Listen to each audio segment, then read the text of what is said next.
And I appreciate your holding this hearing. 18 months ago, this committee commenced a pattern or practice investigation into the Justice Department's mortgage lending settlements.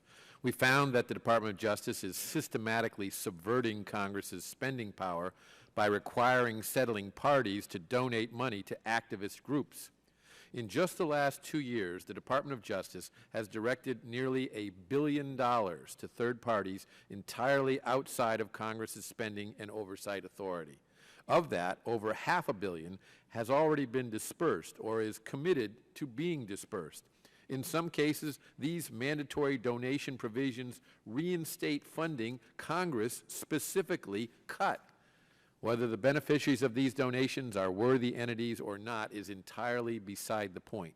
The Constitution grants Congress the power to decide how money is spent, not the Department of Justice. This is not some esoteric point. It goes to the heart of the separation of powers theory and Congress's ability to rein in the executive in practice. Certainly, the Department of Justice's authority to settle cases necessarily includes the ability to obtain redress for victims. However, federal law understands victims to be those directly and proximately harmed by a defendant's acts.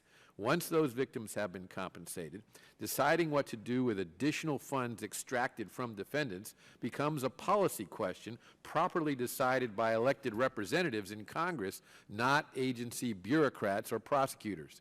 It is not that Justice Department officials are necessarily funding bad projects. It is that, outside of compensating actual victims, it is not their decision to make. We have brought these reasonable concerns to the Department of Justice, but rather than suspend the practice of mandatory donations, DOJ has doubled down. Just 2 weeks ago, a major DOJ bank settlement required $240 million in financing and/or donations toward affordable housing. It is time for Congress to take action to end this abuse. The Stop Settlement Slush Funds Act of 2016 bars mandatory donation terms in DOJ settlements. It is a bipartisan bill. It makes clear that payments to provide restitution for actual harm directly caused are not donations. It explicitly references the environmental context where the injury to the environment may be diffuse and there may be no identifiable victims. The bill deals with this by explicitly permitting payments to remediate environmental damage. If direct remediation of the harm is impossible or impractical, the violator is not let off the hook.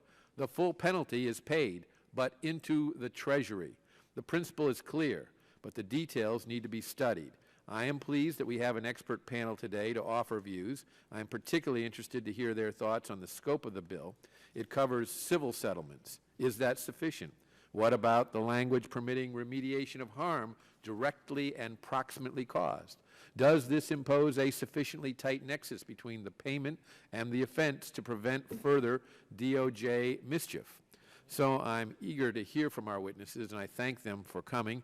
And I also want to thank all of the bill's co-sponsors, in particular Chairman Marino, Representative Peterson, Chairman Culberson, and every Republican member of this subcommittee. It's also a pleasure to welcome back to the Judiciary Committee my longtime friend and former colleague Dan Lundgren, who I'm sure has a keen interest and insight into this issue, and I welcome the other witnesses today as well. Thank you, Mr. Chairman. I yield back. Thank you.